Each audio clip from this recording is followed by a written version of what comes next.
Primer libro de Samuel, capítulo 20. Vamos a leer los versículos 41 y 42.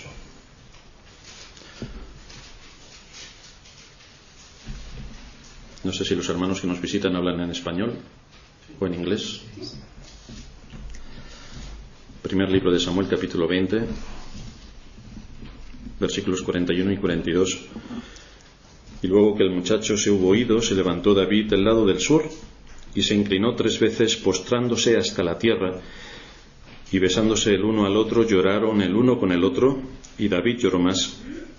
Y Jonatán dijo a David: vete en paz, porque ambos hemos jurado por el nombre de Jehová, diciendo: Jehová esté entre tú y yo, entre tu descendencia y mi descendencia para siempre. Y él se levantó y se fue, y Jonatán entró en la ciudad.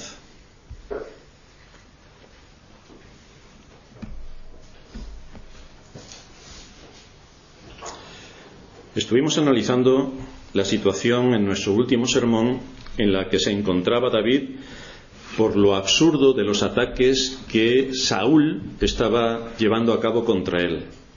Vimos que para descubrir las intenciones de Saúl, para asegurarse de que todavía seguía con ese instinto asesino, David sugirió un plan. El día de Luna Nueva era una fiesta especial en Israel. Saúl y su familia observaban estas festividades especiales y se esperaba que David también estuviera presente, como parte de la familia real que era, porque no olvidamos que Saúl era su suegro. Para probar la actitud del rey, David aparenta que ha ido a Belén. La excusa que él propuso era bastante creíble y daba la oportunidad para que se manifestase si realmente aún había odio por parte de Saúl hacia David. Jonatán propone que David se esconda y que al tercer día le avisaría del resultado de la actitud y disposición que Saúl tendría respecto a David. Y nos encontrábamos con que los hechos no podían ser más demoledores, ya que Saúl seguía empeñado en cumplir sus amenazas contra David.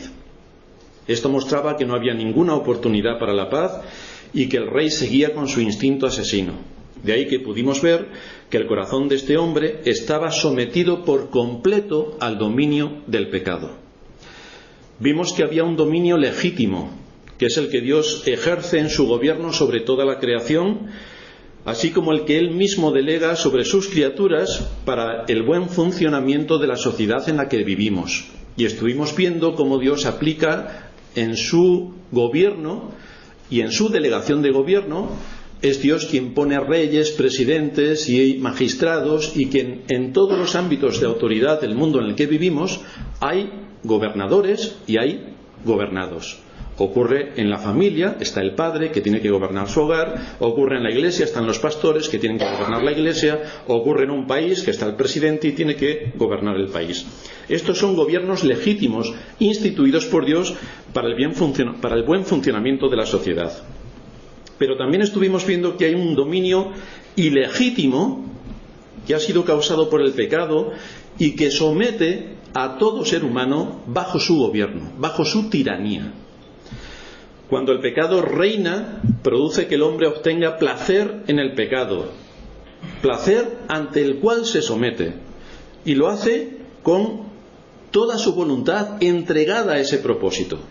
Excusa su desobediencia, excusa su pecado, lo justifica, de manera que esta persona de forma voluntaria entrega su corazón y su alma a obedecer a la iniquidad.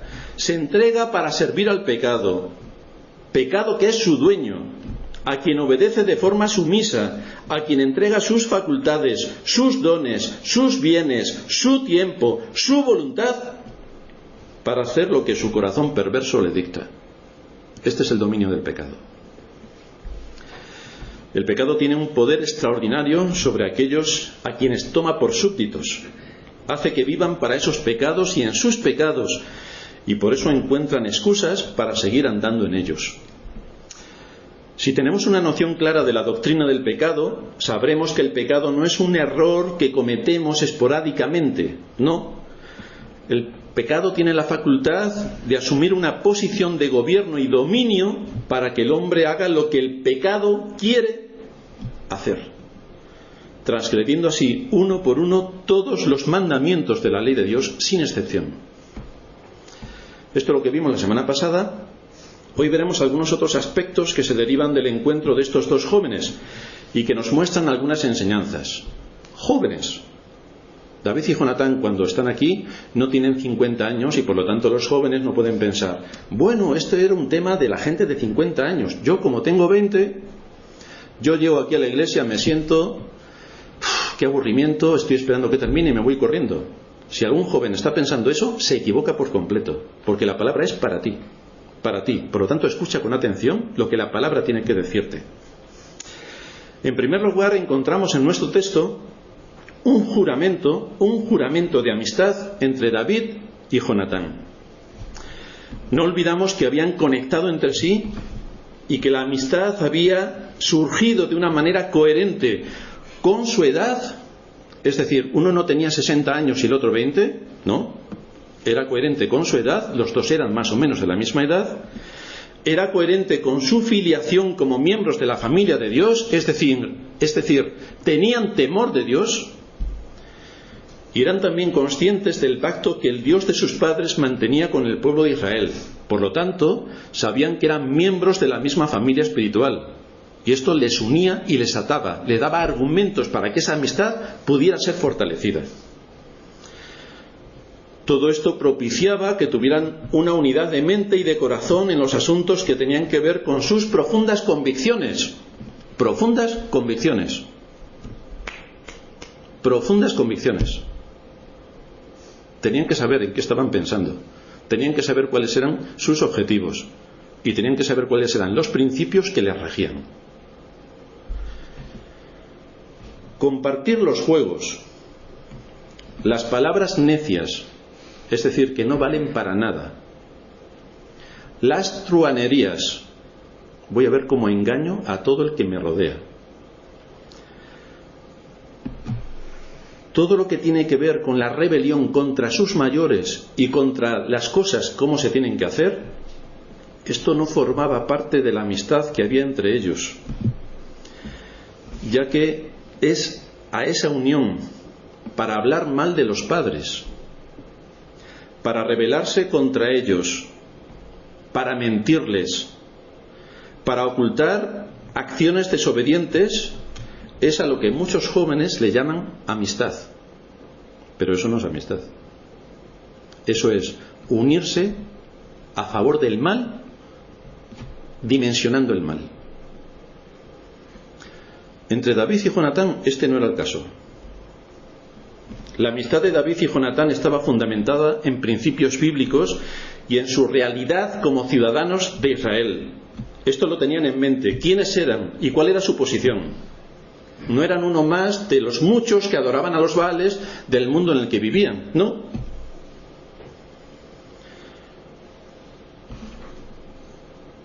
Su carga era cómo ser útiles al reino al que servían y cómo podían cumplir sus responsabilidades con honor. Esa era su carga. Cuando nosotros analizamos nuestra vida, los mayores, los jóvenes y los niños a los que les tenemos que enseñar, podemos ver que puede que esté algo lejos de nosotros servir a Dios con honor y que esa sea nuestra carga. No podemos olvidar que el caso que aquí se nos está narrando es de jóvenes. Por lo tanto, tenían la edad de nuestros jóvenes. Nuestros jóvenes que van envueltos en bolitas de alcanfor para que nada les afecte. David ya se había enfrentado a osos y a leones. Por lo tanto, cuanto más protejamos a nuestros jóvenes, más inútiles les hacemos. Hay que dejar que se enfrenten a los peligros y que puedan asumir destreza en el desempeño de sus funciones. Pero yo les recordaría a los jóvenes que deberían observar cómo se comportan ellos y cómo se estaba comportando David y Jonatán, porque muchas veces, como decía al principio, los jóvenes suelen venir a la iglesia pensando que las predicaciones son para sus padres. Para ellos jamás. Son todas las predicaciones para nuestros padres. Y que ellos están exentos de todo, salvo de jugar. Eso sí, para jugar nosotros somos los primeros. Nuestros padres jugando, no, nuestros padres a trabajar, pero nosotros a jugar. Si esto es lo que piensan, se equivocan por completo. Es decir, tanta responsabilidad tienen los jóvenes de trabajar como sus padres. La misma. En distintos ámbitos, porque ellos ahora no tienen que generar ingresos, pero tienen muchas cosas que hacer. Tienen que ser responsables y tienen que ser consecuentes con las capacidades y los dones que Dios les ha dado cuando les creó, y también, si son creyentes, con los dones que Dios da en el nuevo nacimiento, que tienen que ser ejercitados. Y desde luego, durmiendo y jugando a la Play, no se ejercita ninguno. Dice Paul David Tripp en su libro La edad de la oportunidad: la disposición a la rebelión es una de las razones por la que los padres temen los años de la adolescencia.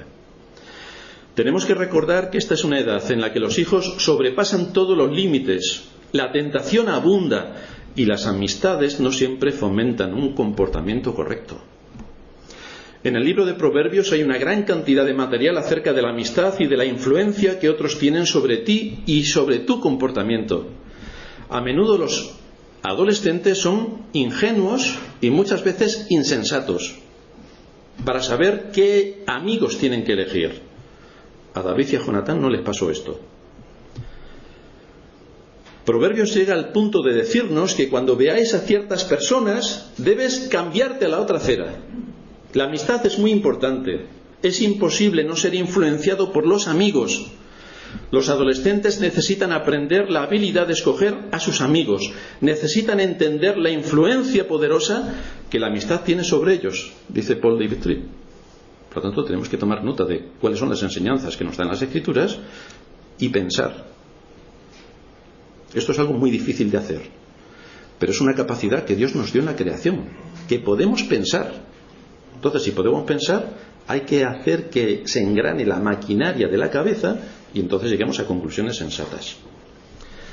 Si tienes un amigo que es un mentiroso, un necio, que continuamente está hablando de chicas y lo mucho que le gustan las chicas, y sus palabras son obscenas y siempre tiene la disposición a delinquir y rebelarse contra toda autoridad en lo que hace, aléjate de esa persona. Sal corriendo de esa persona. Porque si sigues con ese tipo de relaciones, tú serás igual que él. Fijaos que encontramos que las conversaciones de estos jóvenes no eran triviales.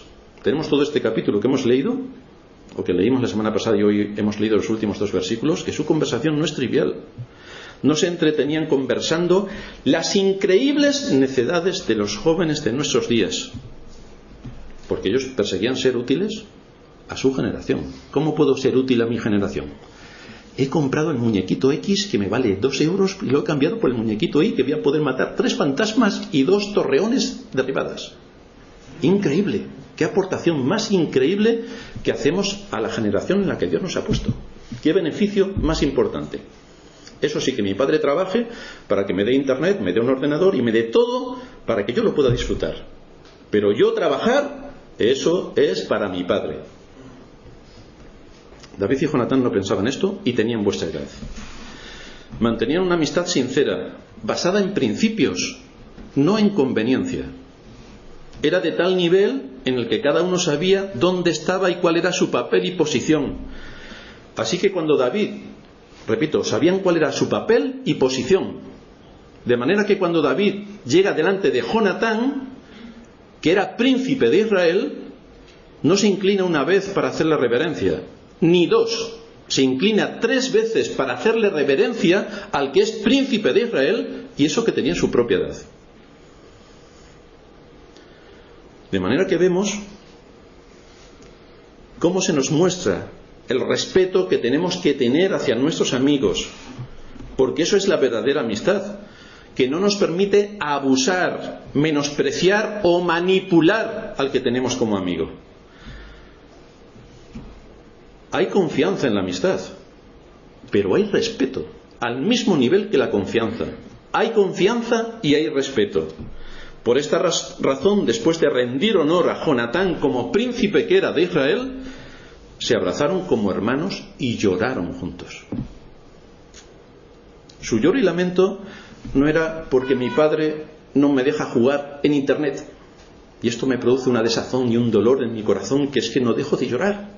Toda mi conversación es ¿por qué no me dejan jugar en internet? Tampoco era ¿por qué mi madre no me deja salir con mis amigas a las 12 de la noche? Tampoco lloraban por eso. O que no me han querido comprar el iPhone 9, que yo lo quiero tanto.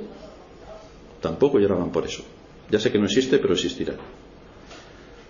Si esta es la conducta que se demuestra en el perfil de los jóvenes deberían pensar primero en que son unos auténticos necios por las cargas que tienen en su corazón sobre temas triviales.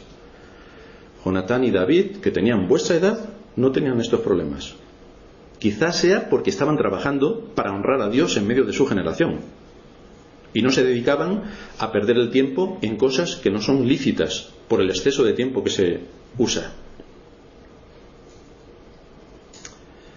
Lloraban juntos por causas justas y lícitas, porque sabían la delicada situación en la que se encontraban, uno sabiendo que el otro sería rey según Dios lo había establecido, y el otro sabiendo la posición delicada que tenía su amigo frente a su padre, porque le podía acusar de traidor, como así había hecho anteriormente. De manera que la tensión se podía palpar. Había muchas cosas por las que estar preocupados, y estaban preocupados por cosas lícitas y legítimas. Había enemigos externos a los que combatir, y ellos estaban dispuestos a combatirlos. En aquel tiempo estaba un Goliat, estaban los filisteos, pero el pecado siempre ha estado. El asunto es, ¿tú has identificado a tus enemigos? ¿Y luchas contra tus enemigos como David luchó contra los suyos? ¿Luchas contra tus enemigos? ¿Luchas contra tus gigantes? ¿O como eres joven se lo dejas a tus padres? Porque tú estás exento también de luchar contra tus enemigos, pero son tuyos. Tienes que luchar tú contra ellos. Tienes que pensar cómo tienes que luchar y combatir el sometimiento y el dominio del pecado al que te tiene hundido para salir de esa situación y ser útil a tu generación. Jonatán era conocedor del pacto que Dios había hecho con David, y vemos que en él no hay ninguna disposición de envidia, y eso que David iba a subir al trono, cuando sería él, por la cuestión natural de herencia del reino, quien debería asumir esa posición de rey. Jonatán no tiene envidia de David. Está conforme con la voluntad de Dios, muestra un corazón sumiso a su palabra, asume y acepta el destino que Dios ha preparado para David y para él mismo. Pero fijaos que no se queda impávido dejando pasar sus responsabilidades y diciendo, bueno, como eso es lo que Dios ha dicho, pues yo aquí me quedo tranquilo y no voy a hacer nada más. No. Jonatán empieza a trabajar y empieza a asumir sus responsabilidades, que las tiene, para asegurarse que su descendencia pueda estar protegida por parte del que será el futuro rey de Israel. Jonatán dijo a David, nos dice el versículo 42, vete en paz porque ambos hemos jurado por el nombre de Jehová diciendo, Jehová esté entre tú y yo, entre tu descendencia y mi descendencia para siempre. Este era un pacto de amistad. Si yo falto, tú cuidarás de mi casa. Claro que si le decimos hoy a algún joven que si yo falto tú cuidarás de mi casa, podemos tener la absoluta seguridad de que la ruina nos acecha. Pero aquí tenemos gente en su sitio en la que podías confiar, porque había demostrado con sus hechos que eran fieles en su servicio al reino en el que Dios le había puesto en este mundo y al reino de los cielos al cual también servían. De manera que vemos cómo estaban siendo consecuentes con las cosas que habían aprendido desde niños en sus hogares. Jonatán planificó el tema de su familia e hizo que David asumiera la responsabilidad en base a su amistad, y por eso hicieron un juramento. No podemos pasar por alto un aspecto que aquí se destaca y que cobra otra dimensión, porque este juramento sobre la descendencia de Jonatán, que debe cuidar el futuro rey, también nos habla en segundo lugar de un juramento que Dios hizo y por lo cual se iba a comprometer a cuidar del linaje de nuestro Señor Jesucristo. Y este es el centro en el que vamos a desarrollar nuestro segundo punto. De la misma manera que David no se olvidó de su pacto con Jonatán y posteriormente veremos cómo hará misericordia con la familia de su amigo, mucho menos se olvidó el hijo de David, nuestro Salvador, de su compromiso de extender su salvación hasta lo último de la tierra. Adquirió un juramento. Dice el libro del profeta Isaías en el capítulo 41, versículo 6, dice: Poco es para mí que tú seas mi siervo para levantar las tribus de Jacob y para que restaures el remanente de Israel. También te di por luz de las naciones para que seas mi salvación hasta lo postrero de la tierra. Y en el Nuevo Testamento, 1 de Pedro 2:10, vosotros que en otro tiempo no erais pueblo, pero que ahora sois pueblo de Dios, que en otro tiempo no habíais alcanzado misericordia, pero que ahora habéis alcanzado misericordia. El texto que leíamos en la introducción nos decía el apóstol Pablo hablándole a los judíos, que os daré las misericordias fieles de David. Aquí tenemos la misericordia de Dios cómo se extiende al linaje del hijo de David. Esto nos habla de un juramento eterno, un pacto eterno que se llevó a cabo antes de la fundación del mundo entre las tres personas de la Trinidad. Dice el libro de Isaías capítulo 56 versículo 3, inclinad vuestro oído y venid a mí, oíd y vivirá vuestra alma y haré con vosotros pacto eterno. ¿Cuál es ese pacto eterno? Las misericordias firmes a David, dice Isaías. Texto que luego coge Pablo para exponerlo también en aquellos días. En el Nuevo Testamento, en Hebreos 12:20, el Dios de paz que resucitó de los muertos a nuestro Señor Jesucristo, el gran pastor de las ovejas, por la sangre del pacto eterno. Hay un pacto, hay un juramento. Igual que David hizo un juramento con Jonatán para proteger a su descendencia, Dios ha hecho un pacto también para proteger a la descendencia de Cristo. El autor de los Hebreos aquí nos habla del pacto eterno. Cuando nos ponemos a estudiar este pacto vemos que no se puede considerar un pacto de obras porque dice claramente que es eterno. Y las obras, como todo el mundo sabe, tienen un fin. Es un pacto eterno. El pacto que debió cumplir Adán fue roto por completo. Adán debía ser el rey de la creación. Dios le puso para gobernar sobre toda la creación. Pero perdió su trono por causa del pecado de desobediencia que cometió, atentando contra lo que Dios le había ordenado. Y nosotros que somos sus descendientes hemos heredado las consecuencias de ese primer pacto. Nosotros hemos recibido lo que Adán hizo, su desobediencia, y por lo tanto el pecado que entró en el mundo, y por el pecado la muerte. Todos los seres humanos que vienen a este mundo, sin excepción, son hijos de ira. Todos. Son esclavos del pecado y son herederos de la muerte. Esta es lo que nos ha dejado en descendencia nuestros primeros padres. Esta es nuestra herencia. A algunos los padres les dejan una gran herencia, a nosotros, nuestros primeros padres, nos dejaron la herencia del pecado y la herencia de la muerte. Pero el reino que Adán rompió fue restaurado por el segundo Adán, que es Cristo. Y antes de la fundación del mundo, el Dios Trino determinó jurar por sí mismo respecto a su pueblo, acordando un pacto para rescatarles. Es un pacto eterno porque las personas que intervienen son eternas. Es el Dios Trino quien va a firmar este pacto. Es quien va a determinar las condiciones que se aplican en el pacto y es el que va a establecer cuáles son las cláusulas por las que este pacto se rige. Dios va a hacer un pacto. David y Jonatán han jurado que su descendencia estaría protegida por el rey. El Dios Trino también hace un pacto. Y vamos a ver cuáles son las implicaciones de este pacto, porque en primer lugar, ¿quiénes son los que realizan este pacto? Nuestro protagonista y su amigo Jonatán han sellado un pacto por el que se hará misericordia a su descendencia. Pero fijaos que nadie de su descendencia estaba allí con David y Jonatán para decirles si le parecía bien o les parecía mal o no lo querían o si lo querían o que le añadiesen más cláusulas al pacto o que el juramento también estuvieran ellos dentro de lo que se estaba ya hablando y que también votasen, porque ellos también querrían votar. Allí no hay ninguno de sus descendientes. Está Jonatán y está David, nadie más. Es el pacto que asume el cabeza de familia y asumen el compromiso de llevar a cabo el pacto. Esto es también lo que encontramos en la Trinidad. Las partes contratantes que llevaron a cabo este pacto eterno son única y exclusivamente el Dios Trino. Dios, Padre, Hijo y Espíritu Santo, determinaron juraron llevar a cabo la redención de su pueblo. Este pacto que nos comenta el texto de Hebreos se hizo entre las tres personas de la Trinidad antes de que nada fuera creado. Es un pacto que fue establecido por Dios, no por el hombre, porque no existía.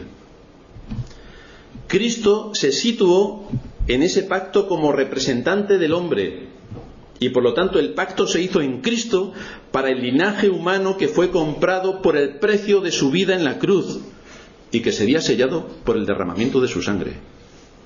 Cristo asumió la cabeza, la representación legal delante de Dios Padre de cumplir ese pacto. Tenemos que subrayar este aspecto y decir que el pacto no fue hecho con toda la humanidad. Es decir, Cristo no vino a morir por todos los hombres, porque si Cristo hubiera venido a morir por todos los hombres, sin ninguna duda, todos los hombres serían salvos. Pero no es así. Cristo vino a morir por aquellos que le habían sido dados por el Padre, por aquellos que habían sido comprados con la sangre de Cristo. Llamará su nombre Jesús, porque Él salvará ¿a quién? A su pueblo de sus pecados. No salvará a todo el mundo de todos los pecados, no, a su pueblo. El pacto de David y Jonatán, fijaos que no afectaba a todas las familias de Israel, porque también habría familias humildes y familias que querrían sumarse a este pacto, pero no. El pacto era para la descendencia de Jonatán. Nadie más estaba en el pacto, absolutamente nadie más. Y esto es lo que Dios ha hecho también con su pacto. Solo su pueblo, escogido antes de la fundación del mundo, es el destinatario y beneficiario de este pacto. Nadie más. Nadie más. Ni siquiera escogió a los ángeles, sino que escogió a los ángeles caídos. Escogió a la descendencia de Abraham. Exclusivamente, el cual es el padre de los creyentes, el padre de la fe, exclusivamente. La Escritura nos dice que Cristo amó este linaje que Dios Padre le dio desde antes de la fundación del mundo, antes de que nada fuese creado, antes de que nada existiera. Dios, en su soberano y sabio consejo, había propuesto, había decretado, había determinado y había predestinado la salvación de su pueblo. Y nada va a mover, ni un ápice, su propósito. En la misericordia que David va a tener hacia la descendencia de Jonatán, repetimos, no están presentes sus hijos. Algunos de ellos todavía no habían nacido. Y el pacto se establece entre los que son cabeza para su descendencia. Pero no se les pregunta a sus hijos si les parece bien o mal. Como tampoco se nos preguntó a nosotros si queríamos nacer o no. ¿Alguno de vosotros les preguntó a sus padres: ¿qué te parece, Pepito? ¿Quieres nacer? A ninguno. Así que en el pacto eterno que Dios hizo no está presente el hombre, pero el hombre es el beneficiario del pacto. No están incluidos todos los hombres, sino aquellos que Dios en su propósito eterno llamó a la salvación. En segundo lugar, vamos a ver cuáles son las formas y los medios por los que Dios llevó a cabo este pacto. Dios también había dispuesto en este pacto, a través de los acontecimientos y las causas secundarias, cómo todo su pueblo vendría a la salvación. De manera que ninguna de las ovejas de Cristo se perderá, ni una. Así podemos ver que este pacto hecho por la Trinidad es la misma Trinidad la que se compromete para llevarlo a cabo. No habrá ningún tipo de obstáculos para cumplir este propósito. Se culminará tal y como se ha establecido, porque es Dios quien ha decretado lo que va a ocurrir y por lo tanto su voluntad se cumple en los cielos y en la tierra. No hay nada, dice la Escritura, que detenga su mano y le diga: ¿qué haces? ¿Quién es el hombre para ponerse a altercar contra Dios y decirle qué haces o por qué haces las cosas así o por qué no lo haces de otra manera? Porque a mí me parece mejor. El propósito exclusivo de la venida de Cristo fue vencer a los enemigos de su pueblo y asegurar la salvación de ellos, tal y como el mismo Señor expresa en Juan 6:9. Esta es la voluntad del Padre, el que me envió. ¿Cuál es la voluntad? Que todos sean buenos, que vayamos por buen camino, que estemos contentos, que seamos dichosos. No, la voluntad es que todo lo que me diere no pierda yo nada, todo lo que el Padre me dio no pierda yo nada, sino que lo resucite en el día postrero. Esta es la voluntad del Padre, el que me envió, y para esto he venido. para que nada de lo que el Padre me dio, ninguno de los que Dios llamó en la eternidad para la salvación, se pierda. Ese es mi propósito. Y ese propósito lo cumplió. De manera que en el pacto eterno Dios el Padre le dio al Hijo el mandato de rescatar a su pueblo, y Dios Hijo lo ejecutó.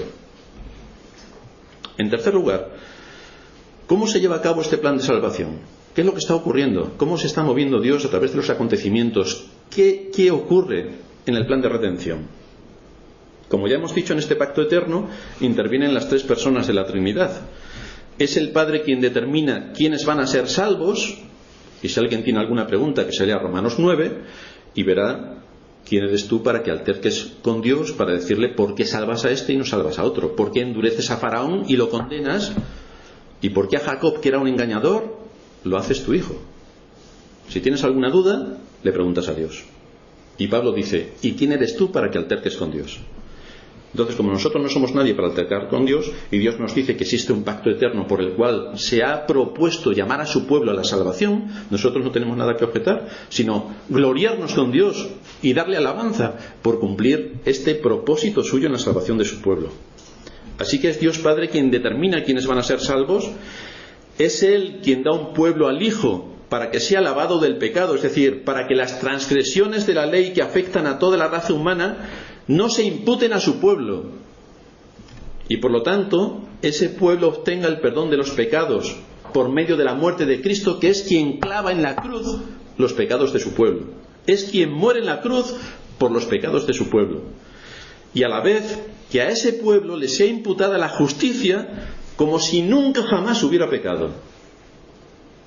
Por el poder soberano de Dios, como Rey y Señor de todo lo creado y como sustentador de todo cuanto existe, este pueblo que le ha sido dado al Hijo será preservado, será guardado y será guiado para presentarse delante del trono de Dios sin mancha, sin arruga y sin nada semejante. Perfecto. Pero para que esto ocurra, ese pueblo que le es dado al Hijo, que es ya objeto del amor eterno de Dios, es sobre quien se derramará su amor, perdonando cualquier transgresión contra la ley por medio de un sustituto que va a tener que pagar por ella para satisfacer las demandas divinas en una ley que es inflexible. Esa es la razón principal de que Cristo muera en la cruz.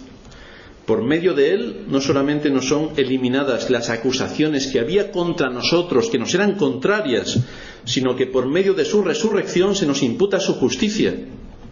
Somos adoptados hijos de Dios y somos hechos herederos del reino de los cielos. Pero no es nada que nosotros hagamos hecho, es lo que el Rey y el Dios Trino hicieron por nosotros. Para llevar a cabo este rescate se lleva a cabo una obra increíble.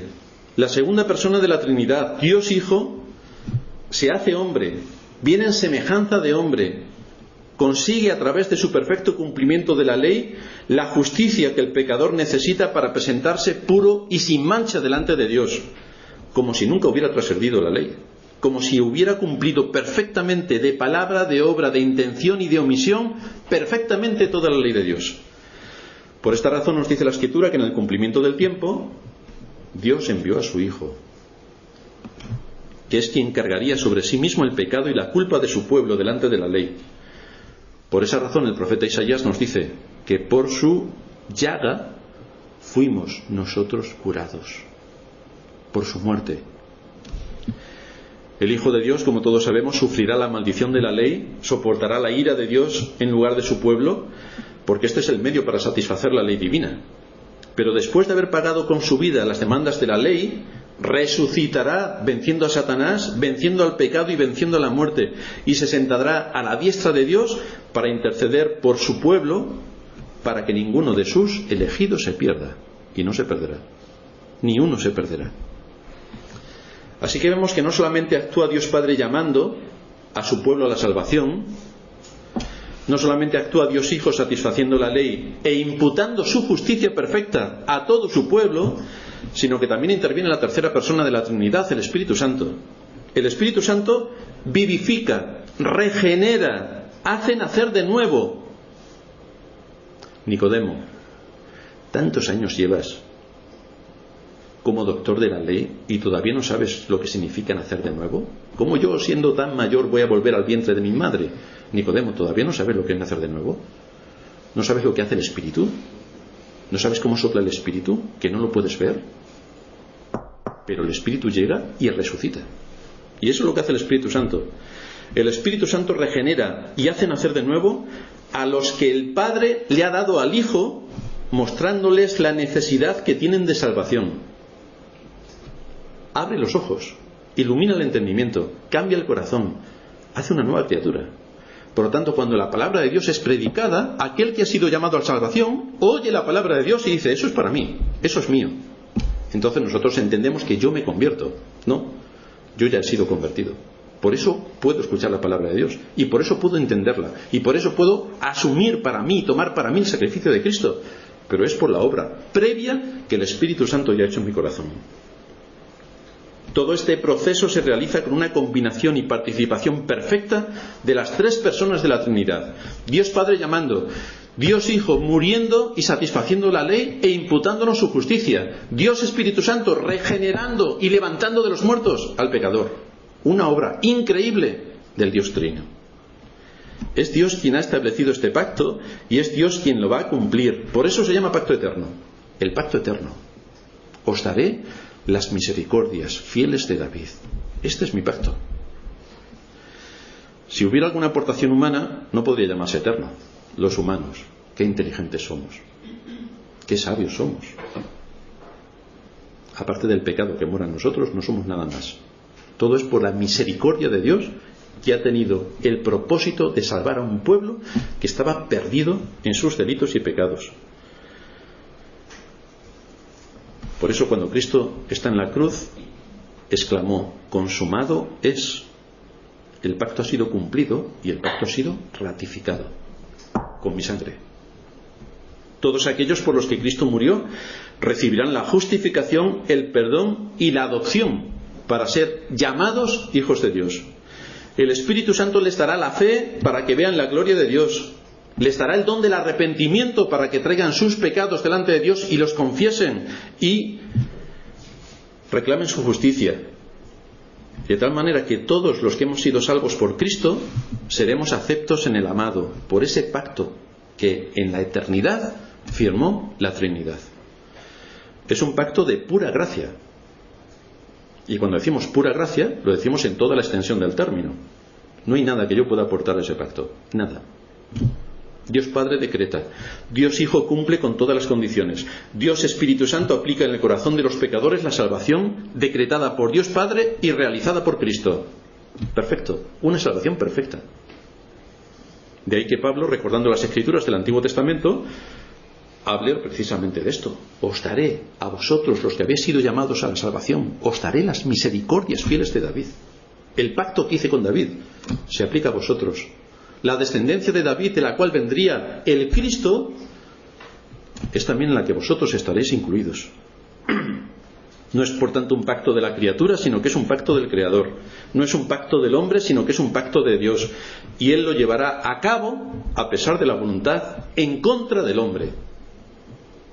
Jesucristo cumplió las condiciones del pacto en el lugar del pecador, y eso hace que el pecador sea redimido de su culpa por la sangre de Cristo, sin ninguna aportación personal. Otra cosa es que cuando Dios ya nos ha llamado, nos ha salvado y hemos entendido todo lo que Dios por medio de las Escrituras nos dice, Escrituras aplicadas a nuestra vida por medio del Espíritu Santo, eso implica que nosotros tenemos que empezar a hacer cosas, porque ya somos salvos. No tenemos que hacer cosas para ser salvos, no, sino porque ya somos salvos, eso se tiene que manifestar en el camino de la santidad. Y por lo tanto, mi mente no puede ser la mente que tenía antes. Mi forma de pensar no puede ser la de antes. Renovad vuestro entendimiento. Se nos da luz para que con base en las Escrituras sepamos cómo tenemos que aplicar en las distintas áreas donde nosotros estamos viviendo, cómo tenemos que aplicar el Evangelio, cómo tenemos que vivir en orden delante de Dios, cómo tenemos que honrar a Dios en nuestros estudios, en nuestras familias, en nuestro trabajo, en nuestra iglesia, en nuestra sociedad, cómo tenemos que vivir honrando a Dios en medio de las distintas situaciones en las que Él nos ha puesto.